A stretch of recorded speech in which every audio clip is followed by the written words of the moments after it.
பெருமை பேசுவேன், பெருமைப்படுவேன். ஏனெனில் ஒவ்வொரு நபிமார்களுடைய உம்மத்துக்களும் 2 பேர், 10 பேர், 100 பேர், 1000 பேர் என்று ஒரு குறிப்பிட்ட தொகையினராக இருப்பார்கள். நீங்கள் கூடுதலாக திருமணம் செய்து கூடுதலாக குழந்தைகளை பெற்றெடுத்தால் இந்த சமுதாயம் பெரிய சமுதாயமாக, பெரிய உம்மத்தாக இருக்கும். கியாம நாளையில் இவர்களெல்லாம் என்னுடைய உம்மத்துக்கள் என்று நான் மற்ற நபிமாரிடத்திலே, மற்ற நபிமார்களுடைய உம்மத்துக்களிடத்திலே பேசுவதற்கு எனக்கு பெருமையாக இருக்கும். எந்த அளவுக்கென்றால் ஒரு பெண்ணுக்கு கட்டி விழுகிறது, குழந்தை பிறக்கவில்லை, கட்டி விழுகிறது.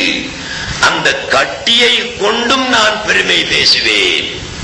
கியாம நாளில் விழுகின்ற கட்டியை நாங்கள் புதைத்து விட்டாலும் கியாம நாளையில் அது பாதுகாத்து வைக்கப்படுகிறது. ரசூலுல்லாஹி ஸல்லல்லாஹு அலைஹி வஸல்லம் அதை சொல்லியும் பெருமைப்படுவார்களாம் என்று நாயகம் ஸல்லல்லாஹு அலைஹி வஸல்லம் சொல்லி இருக்கிறார்கள். ஆகையினால் திருமணத்தின் மிக பிரதான ஷரியத்துடையவர்கள் சொல்லக்கூடிய 3 அடிப்படைகளில் ஒன்று ஹிஃபுன் நஸ்ல், சந்ததிகளை பாதுகாத்து சந்ததிகளை பெருக்குதல். அப்போ சந்ததிகளை பெருக்கிறது திருமணத்தினுடைய நோக்கம். இன்று நிலை வேறு, அன்று நிலை வேறு. அன்று இருந்தவர்கள், பழையவர்கள் எந்த வகையில் தடை செய்யாமல் குழந்தைகளை பெற்றெடுத்தார்கள். ஒரு ஆளுக்கு 2 குழந்தை, 4 குழந்தை, 10 குழந்தை, 12 குழந்தை, இப்படி நிறைய குழந்தைகள் இருக்கும். இன்றைய சூழலிலே, இன்றைய காலத்தை பொறுத்தவரையிலே பிள்ளைகளை பெற்றெடுப்பது மிக குறைந்து விட்டது. கருத்தடைகள் செய்கின்றார்கள். கருத்தடைகள் எப்படி செய்கிறார்கள்? ஊசி போட்டு பிள்ளை தரிக்காமல் ஆக்குகின்றார்கள். மாத்திரைகள் பாவித்து பிள்ளை தரிக்காமல் ஆக்குகின்றார்கள். வேறு பிரீதி போன்றவைகள் பாவித்து பிள்ளை தரிக்காமல் ஆக்குகின்றார்கள். எப்படியோ மாத்திரை போட்டாலும் சரி, பிரீதி பாவித்தாலும் சரி, பிள்ளை வராமல் தடுக்கின்றார்கள். இது குற்றமா, குற்றமில்லையா? ஒரு குழந்தையை கொலை செய்த பாவம் கிடைக்குமா, கிடைக்காதா என்பதிலே பல கருத்து வேறுபாடுகள், அபிப்பிராயங்கள் இருக்கின்றன. கஸாலி ரஹ்மத்துல்லாஹி அலைஹி அவர்கள் ஒரு கருத்து சொல்கிறார்கள். அதையும் உங்களுக்கு நான் சொல்லுகிறேன். அதற்கு மாற்றமான சில கருத்துக்களையும் உங்களுக்கு நான் சொல்லுகிறேன். கஸாலி ரஹ்மத்துல்லாஹி அலைஹி சொல்லுகிறார்கள், நாங்கள் ஒருவனை அழைத்து ஒரு நிலத்தை கொடுக்கின்றோம், விவசாய நிலம் ஒன்றை கொடுக்கிறோம், ஒரு 10 ஏக்கர் விவசாய நிலத்தை கொடுக்கின்றோம். இன்னும் அந்த நிலத்தை பண்படுத்தி அது நல்ல உரமுள்ள நிலமாக ஆக வேண்டும் என்பதற்காக பசளைகளையும் அவனுடைய கையிலே கொடுக்கின்றோம், மருந்து வகைகளையும் கொடுக்கின்றோம், எண்ணெய் வகைகளையும் கொடுக்கின்றோம். நீ இந்த நிலத்தில் இந்த எண்ணெய்களை அடித்து பசளைகளை போட்டு பக்குவப்படுத்தி எடுத்து நெல்லை விதைக்க வேண்டும் என்று நெல்லையும் அவனுடைய கையிலே கொடுக்கின்றோம். இவன் என்ன செய்ய வேண்டும்? நிலத்தை பண்படுத்தி உழுது எண்ணெய் அடித்து பசளை போட்டு கொடுக்கப்பட்ட விதையை அதில் விதைக்க வேண்டும். இவன் என்ன செய்கிறான்? இவற்றையெல்லாம் வாங்கி கொண்டு அந்த நிலத்திலே நச்சு மருந்தை அடிக்கிறான். பயிர்கள் வளரக்கூடிய பயிர்களுக்கு பசளையை உண்டு பண்ணக்கூடிய மருந்தல்ல, பயிர்கள் சாகக்கூடிய நச்சு மருந்துக்களை அந்த நிலத்திலே பாய்ச்சுகிறான். அதன் பிறகு இவன் இந்த விதையை விதைக்கின்றான். இவன் இந்த முதலாளிக்கு, இவற்றையெல்லாம் கொடுத்த முதலாளிக்கு துரோகம் செய்கிறானா அல்லது முதலாளி சொன்னபடி செய்கின்ற சரி செய்கின்றவனாக இருக்கின்றானா? யார் என்று சொல்ல வேண்டும்? துரோகி. நீ நிலத்தை பண்படுத்தி உழுதி பயிர்கள் வளரக்கூடிய பசலைகள் இட்டு விதையை விதைக்க வேண்டும் என்று அல்லாஹ் சுப்ஹானஹு வ தஆலா ஒரு பெண்ணை கொடுத்திருக்கின்றான். ஒரு பெண்ணை அல்லாஹ் சுப்ஹானஹு வ தஆலா ஒரு நிலத்தை கொடுத்திருக்கின்றான். அதிலே நீ விதைக்க வேண்டும் என்று நுத்ஃபா என்ற ஒரு விதையையும் அல்லாஹ் சுப்ஹானஹு வ தஆலா கொடுத்திருக்கிறான் இவனிடத்திலே. இவன் அதுக்கு நச்சு மருந்தை ஏற்றி அந்த விதை அதில் விதையாமல் அது முளைக்காமல் தடை செய்தால் இவனை போல ஒரு துரோகியாகி விடுகிறான் என்று கஸ்ஸாலி ரஹ்மத்துல்லாஹி அலைஹி கருத்தடையை எந்த வகையில் செய்தாலும் அது குற்றம் என்று சொல்லி இருக்கிறார்கள். ஃபுகஹாக்கள், சட்ட மேதைகள், லோயர்கள் வேறு விதமாகவும் சொல்கிறார்கள். அதாவது ஒருவன், நான் இதையெல்லாம் சொல்றதுனால இப்படித்தான் செய்ய வேண்டும் என்பதில்லை. நீங்கள் குற்றத்திலிருந்து தப்பிக்கொள்வதற்காக நான் சில உபாயங்களை சொல்லிக் கொண்டிருக்கிறேன். மனிதன் பாவியாகிவிடக் கூடாது என்பதற்காக சில உபாயங்கள். ஏதாவது ஒரு பாயிண்ட் அல்லாஹ்விடத்தில் தப்புறத்துக்கு இருந்தா தப்பிக்கலாம். ஒரு பாயிண்டும் இல்லாமல் ஒரு காரியத்தை செய்தால் தப்பவே முடியாது. ஏதாவது ஷரியத்துக்கு, குர்ஆனுக்கு, ஹதீஸுக்கு ஏற்ற சரியான நேர்பாடான ஒரு காரணம், அது சின்ன காரணமாக இருந்தாலும் சரி, அல்லாஹ்விடத்திலே சொல்லி தப்புவதற்கு வழி உண்டு. இல்லாவிட்டால் பாவிகளாக வேண்டி வரும். அதற்காக சொல்கிறேன். என்னுடைய தகப்பனார் அவர்கள் வருத்தமாக இருந்த நேரத்தில் இந்த பள்ளிவாயல் கமிட்டிக்காரர்கள் தகப்பனாரிடத்திலே வந்து, நிர்வாகிகள் வந்து, ஆலிமு நீங்க மௌத்தானா உங்களை எங்க அடக்கணும் என்று கேட்டார்கள். நம்மள மையத்து குட்டியில் அடக்குங்க என்று சொன்னார்கள். இல்லை, நாங்கள் பள்ளிவாயல் வளவில் அடக்க வேண்டும், அதற்கு நீங்கள் அனுமதி தர வேண்டும் என்று கேட்டார். தகப்பனார் அவர்கள் காலம் சென்ற எங்களுடைய தலைவர் ஹாஜியார் அவர்களிடம் கேட்டார்கள், என்னை பள்ளிவாயல் வளவில் அடக்குவதாயிருந்தால் எனக்கு என்ன தருவீர்கள் என்று கேட்டார்கள். நீங்க கேட்கிறத நாங்க தருவோம் என்று அவர் சொன்னார். தகப்பனார் அவர்கள் சொன்னார்கள் அவரிடத்திலே, உங்களுக்கு காங்கனுடைய அடுத்துள்ள கரச்சையிலே ஒரு காணி உண்டு. அந்த காணியை எனக்கு எழுதி தர வேண்டாம், பள்ளிவாயலுக்கு எழுதி கொடுக்க உங்களால் முடியுமா? முடியுமென்றால் எழுதி கொடுங்கள், என்னை பள்ளிவாயல் வளவில் அடக்குவதற்கு அனுமதி தருவேன். நீங்கள் எழுதி கொடுக்காவிட்டால் என்னை பள்ளிவாயல் வளவில் அடக்க வேண்டாம், மையத்து குட்டியிலே அடக்கி விடுங்கள், மையவாடியிலே அடக்கி விடுங்கள் என்று சொன்னார்கள். ஹாஜியார் உடனே சொன்னார், நான் எழுதி தருகிறேன் என்றார். தகப்பனார் அவர்கள் சொன்னார்கள், எழுதி ஒப்பம் வைத்த பிறகுதான் அனுமதி தருவேன், எழுதி ஒப்பம் வைக்க வேண்டும் என்றார்கள். உடனே எங்களுடைய ஆரையம்பதியிலே உள்ள நொத்தாசியார் அவரை அந்த இடத்திலேயே அந்த சபைக்கே அழைத்து அந்த வளவை, அந்த தோட்டத்தை ஹாஜியார் அவர்கள் பள்ளிவாயலுக்கு எழுதி கொடுத்தார்கள். அதன் பிறகு ஒப்பம் வைத்த பிறகுதான் தகப்பனார் அவர்கள் என்னை அங்கே அடக்குங்கள் என்று அனுமதி கொடுத்தார்கள். பிறகு தகப்பனார் அவர்கள் விளக்கம் சொன்னார்கள், இது பள்ளிவாயல் நிலம், பள்ளிவாயல் பூமி, இதிலே என்னை நீங்கள் அடக்கினால் கியாம நாளில் அல்லாஹ் சுப்ஹானஹு வ தஆலா எனக்கிட்ட நீங்க எந்த பூமியில எந்த பள்ளிவாயல் வளவுல அடங்குறதுக்கு நீங்க என்ன பெரிய மனுஷனாக்குமா? பெரிய ஆளா போயிட்டீங்களோ? எந்த பள்ளிவாசல், எந்த பூமி, அல்லாஹ் சொல்லுவான், எந்த பூமியில அடங்கப்படுறதற்கு நீங்க பெரிய ஆளா போயிட்டீங்களோ, ஏன் அனுமதி கொடுத்தீர்கள் என்று கேட்டால் நியாயமான கேள்வியா இல்லையா? சின்ன பொயிண்டாவது வேணும் தப்புறதுக்கு. அப்ப நான் அல்லாஹ்விடத்திலே சொல்வேன், இறைவா, உன்னுடைய பள்ளிவாயல் நிலத்தில் நான் சுமார் 4-5 அடி நீளம், 4 முழம் நீளம், ஒரு 2 முழம் அகல பூமியைத்தான் எடுத்தேன்.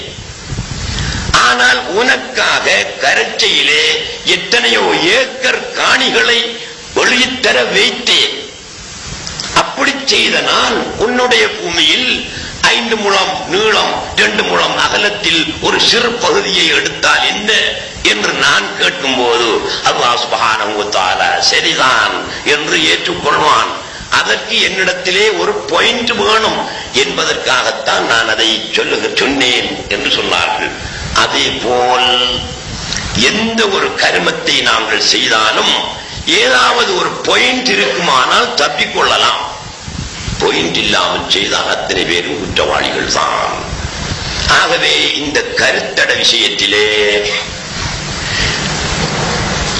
ஒரு குழந்தை தரித்து, ஒரு குழந்தை கர்ப்பாசனத்திலே தரித்து 3:40 3:12 120 நாட்களால் அந்த குழந்தைக்கு ரூஹ் ஊதப்படுகிறது. குழந்தைக்கு ரூஹ் ஊதப்பட்ட நேரத்தில் இருந்து அது உயிருள்ள குழந்தையாக ஆகிறது. அதற்கு முற்பட்ட நாட்கள் எத்தனை நாள்? 119 நாட்கள் அது உயிரற்ற பிண்டமாகத்தான் இருக்கும். 40 நாட்கள் நுத்ஃபாவாகவே இருக்கும். இன்னும் 40 நாட்கள் இரத்த கட்டியாகவே இருக்கும். 3வது 40 நாட்கள் சதை கட்டியாக மாறி அந்த 40 நாட்களில் தான் கை, கால், மூக்கு சகலதும் அந்த சதை கட்டியிலே முளைத்து 120வது நாள், அதாவது 3வது 40வது நாள் உயிர் ஊதப்படுவதற்கு ரெடியாக இருக்கும். அந்த நேரத்திலே அந்த குழந்தைக்கு உயிர் ஊதப்படுகிறது. 120ஆம் நாள் ஊதப்படுகிறது. இதற்கு முற்பட்ட நாட்களில் நுத்ஃபாவாக இருந்த காலம் 40 நாள், இரத்த கட்டியாக இருந்த காலம் 40 நாள், சதை கட்டியாக இருந்த காலம் 40 நாள், 39 நாள், 40 நாள் தான் ஊதப்படுகிறது. இந்த காலகட்டத்தில் இந்த குழந்தையை சிதைப்பதற்கு, இந்த கருத்தடைகள் செய்வதற்கு சாத்தியம் உண்டு. ஆனால் விளக்கமும் உண்டு. 120ஆம் நாள், 3ஆம் 40ஆம் நாள், கடைசி நாள், நொடியில் இருந்து அந்த கர்ப்பத்தை குழந்தையை கரைத்தால், ஊசி மூலமோ அல்லது டேப்லெட்ஸ் மாத்திரைகள் மூலமோ கரைத்தால் ஒரு உயிரை கொலை செய்த குற்றம் தாய்க்கும் தகப்பனுக்கும் கிடைக்கும். தகப்பனுக்கு தெரியாமல் தாய் கரைத்தால் அவளுக்கு அந்த குற்றம் கிடைக்கும். ஒரு கொலைகாரி தகப்பனும் சேர்ந்து அதை கலைத்தால் 2 பேருமே கொலைகாரர்கள். இது எப்ப சரியாவளை கொண்டீங்க? 3வது 40ஆம் நாள் கடைசி அன்று, அதாவது 120ஆம் நாள் ரூஹ் ஊதப்படுகின்ற அந்த நாள். ரூஹ் ஊதப்பட்டதிலிருந்து ஒரு வினாடியேனும் பிந்தி இவர்கள் கலைத்தால் கொலை செய்த குற்றம் நிச்சயமாக கிடைக்கும். இதற்கு முந்தின 40 நாட்களில் அல்லது 2வது கட்டமான இரத்த கட்டியாக இருந்த 40 நாட்களில் அல்லது 3வது சதை கட்டியாக இருந்த 40 நாட்களில் 39 நாட்களில் அதிலே மாற்றம் செய்வதற்கு இஸ்லாத்தின் இடம் உண்டு. அதிலும் நுத்ஃபாவாக இருந்த 40 நாள் அதை கலைப்பதிலோ கரைப்பதிலோ இல்லாமல் செய்வதிலோ எந்த ஆட்சேபனையுமே கிடையாது. 2வது இரத்த கட்டியாக இருந்த காலகட்டத்தில் அந்த 40 நாட்களில் அதை கலைப்பதிலோ கரைப்பதிலோ எந்த ஆட்சேபனையும் கிடையாது.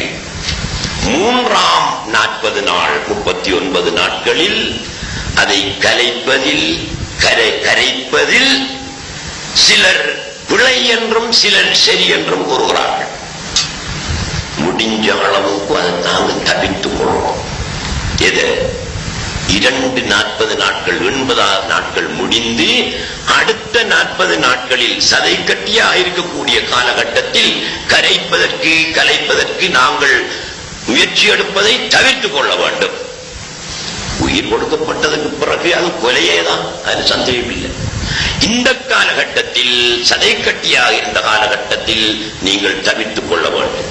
முந்தின 2 காலம், அந்த 2 காலங்களிலும் நீங்கள் கரைக்கலாம்.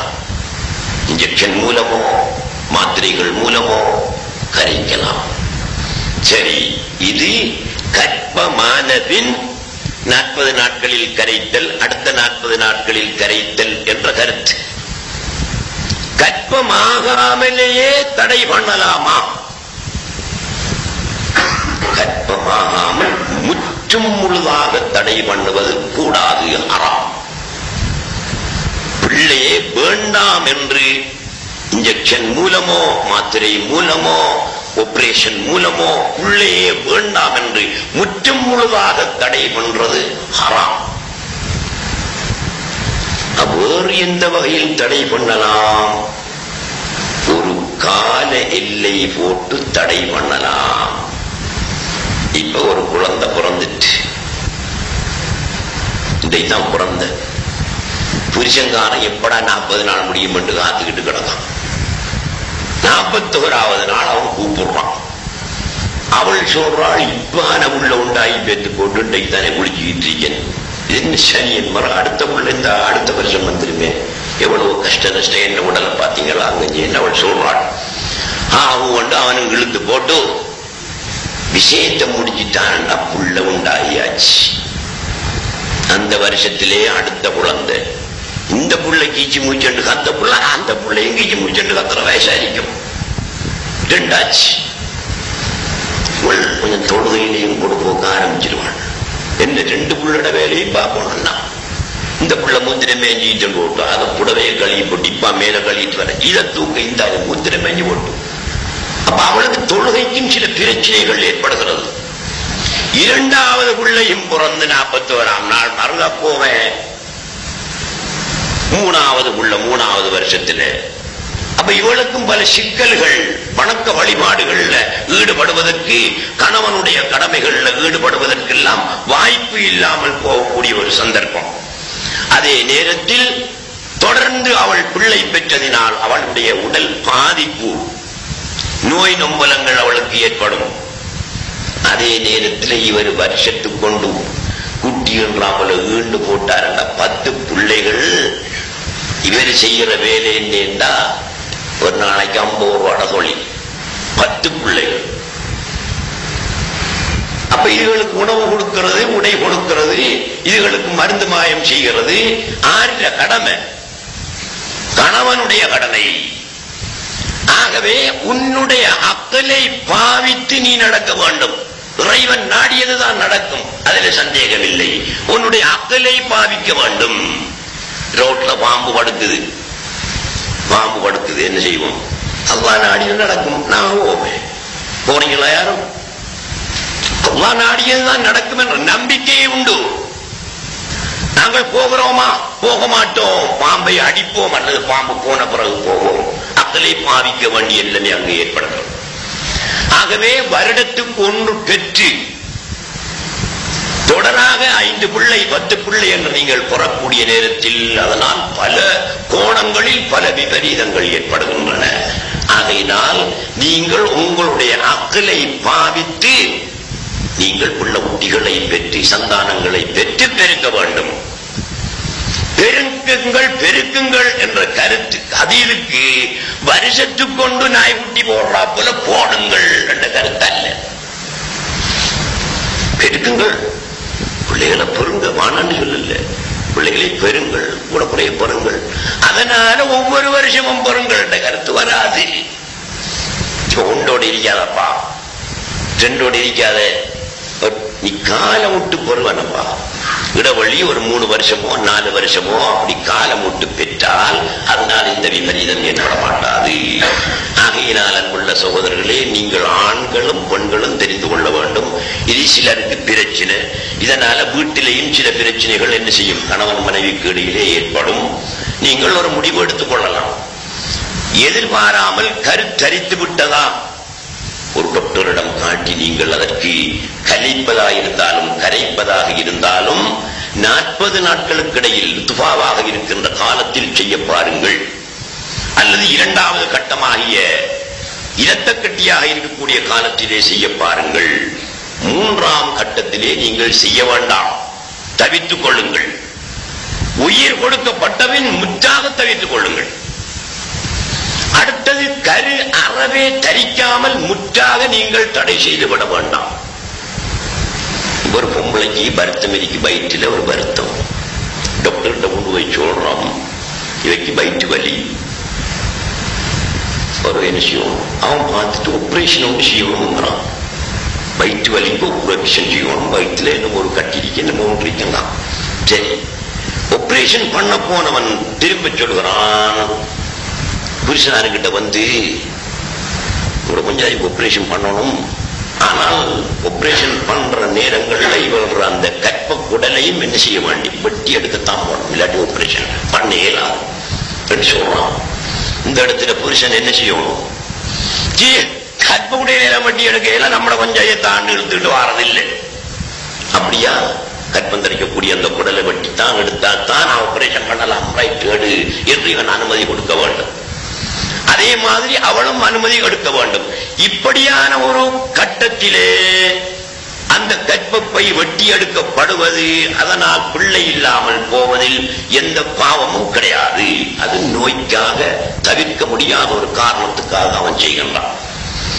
ஆனால் இவங்க சொகுசாக இருக்கணும், கொண்டாடி எல்லா காலத்திலையும் குமர போல் இருக்கணும் என்று விரும்பி முற்றாக இவர்கள் தடை செய்வது, ஆபரேஷன் மூலமோ வேறு வழிகளிலோ முற்றாக தடை செய்வது பாவமே தான், அதில் சந்தேகமில்லை. ஆகையினால் இந்த விஷயங்களில் நீங்கள் இவ்வாறு கவனித்துக் கொள்ள வேண்டும். இதை எதற்காக நான் சொன்னேன், திருமணத்தினுடைய நோக்க 3 ஷரியத்துடைய அறிஞர்கள் உலமாக்கள் சொல்லுகின்றபடி திருமணத்தினுடைய நோக்கங்கள் 3. 1 ஹிஃபுது நஸ்ல், சந்தானங்களை பெருக்குதல், பிள்ளைகளை பெருக்குதல். 2வது இஹ்ராஜுல் மாஇல்லதி யதுர்ரு இஹ்திபாஸுஹு பில் பதன். இஹ்ராஜுல் மாஇல்லதி யதுர்ரு இஹ்திபாஸுஹு பில் பதன். தடைபட்டிருக்கின்ற உடலில் தடைபட்டு நிற்கின்ற விஷ நீர் உடலுக்கு தீமை செய்யாமல் அதை வெளிப்படுத்தி விடுவது, இது 2வது காரணம். திருமணத்துக்கு 2வது காரணம், ஒருவனில் அல்லது ஒரு பெண்ணில் உள்ள விஷ நீர், ஆசை நீர் உடலில் தடைபட்டிருப்பதனால் உடலுக்கு தீமை ஏற்படும். அந்த தீமையை இல்லாமல் செய்வது அந்த நீரை வெளிப்படுத்துவதன் மூலம். ஒருவன் தன்னுடைய உடல்ல சாப்பிட்டு சாப்பிட்டு சாப்பிட்டு நுத்துமாவை சேகரிச்சு வந்தான், அதை வெளிப்படுத்துவதற்கு வழி இல்லாமல் இருக்குமானால் அவனுக்கு நோய் வரும். அப்ப இந்த நீரை, விஷ நீரை, இந்த ஆசை நீரை வெளிப்படுத்துவதன் மூலம் இவனுடைய உடல் ஆரோக்கியம் பெறுகிறது. இது 2வது காரணம். 3வது காரணம் நைலு லத், இன்பத்தை அனுபவித்தல். இது 3ம் தான் திருமணத்தின் காரணம். இதுல நாங்க சுவர்க்கத்திலே திருமணம் செய்ய போகின்றோமே, அந்த திருமணத்துக்கு 2 காரணங்கள் இல்லை, 3வது காரணம் மட்டும்தான். என்ன காரணம்? அதாவது 1வது காரணம் ஹிஃபுதுன் நஸ்ல், சந்ததிகளை பெருக்குதல் என்பது சுவர்க்கத்தில் கிடையாது. அப்ப அந்த காரணத்துக்காக அங்கு கல்யாணம் முடிக்கிறது இல்லை. 2வது விஷநீரை வெளிப்படுத்தி உடலை ஆரோக்கியமாக வைத்திருப்பதற்கு அங்கு திருமணம் செய்வதில்லை, அங்கு அதுவும் கிடையாது. 3வது காரணம் இங்கே இருப்பது போல் சுவர்க்கத்திலும் உண்டு, நைலு லத்தா, இன்பத்தை பெறுதல். இது ஷரியத்துடைய உலமாக்கள் சொல்லக்கூடிய காரணங்கள். ஞானிகள் தரீக்கத்துடையவர்கள் சொல்லுகின்ற காரணம் ஷுஹூதுல் ஹக்கி ஃபீ மவ்ஹரி ஸௌஜா. இதான் எங்களுக்கு தேவை. முன்னால் உள்ளதெல்லாம் எங்களுக்கு தெரியும். இதுதான் எங்களுக்கு தேவை. எது? ஷுஹூதுல் ஹக்கி ஃபீ மவ்ஹரி ஸௌஜா. மனைவி என்ற மவ்ஹரில் தாலாவை அவ்வாறுவை ஷுஹூது செய்தல், காட்சியாக காணுதல். இந்த நிலை நபிமார்களின் நிலை, ஒலிமார்களின் நிலை. அந்த இடத்திலே நாங்கள் இல்லை. ஆனால் இப்படி ஒரு நிலை இருக்கிறது என்பதை நீங்கள் தெரிந்து, நாம் தெரிந்து அந்த நிலையை அடைவதற்கும் முயற்சி பண்ண வேண்டும். ஆரிவீன்களிடத்திலே ஹக்குடைய ஷுஹூத் இல்லாமல் சிற்றின்பம் மட்டும் கிடைக்குமானால் அது ஷிர்காகிவிடும். அதே நேரத்தில் ஹக்குடைய ஷுஹூதை அவர்கள் அதன் மூலம் பெற்றால்தான் அது அவர்களிடத்திலே ஹலாலான ஜிமாஆக ஆகும். இல்லாவிட்டால் அது சினாவாக ஆகும்.